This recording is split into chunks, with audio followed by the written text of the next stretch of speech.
ഡേയ് നീയൊക്കെ രണ്ടു ആ എ ഡിവിഷനിൽ പഠിക്കുന്ന അജിനെ പിടിച്ച് അടിച്ചാ? ഓ അവൻ 2 ചോദിച്ചു 2 കൊടുത്തു. എന്ത് അവൻ ആരാന്നറിയോ? ഡേയ് അവനാരായാലും നമുക്കെന്ത്? നിനക്കൊക്കെ അവന്റെ ചേട്ടൻ ആരാന്നറിയോ? എന്റെ ചേട്ടനാരാ? സിനിമ അറിഞ്ഞ? അതൊക്കെ പോട്ട്, അവന്റെ ചേട്ടന്റെ കൂട്ടുകാരൻ ആരാന്നറിയോ?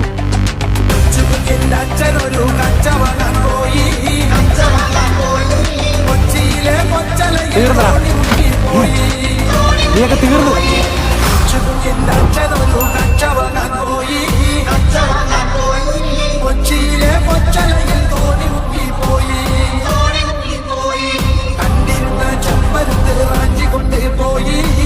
ആരവൻ അടിച്ചത്? എന്റെ പെങ്ങളെ പറയണ ഇനി അടിക്കും ഞാൻ അവനാ. ആണോടാ? ഇല്ലണ്ണ, സത്യമായിട്ട് എനിക്ക് അവളെ അറിയത്തൊന്നുമില്ല. അണ്ണനാണ് സത്യം. നീയൊക്കെ ഇവിടെ കൊണ്ട് നിർത്തിക്കും. ഇനി അവനെ തൊട്ടാ തൊട്ടാ നീ എന്തിനാ?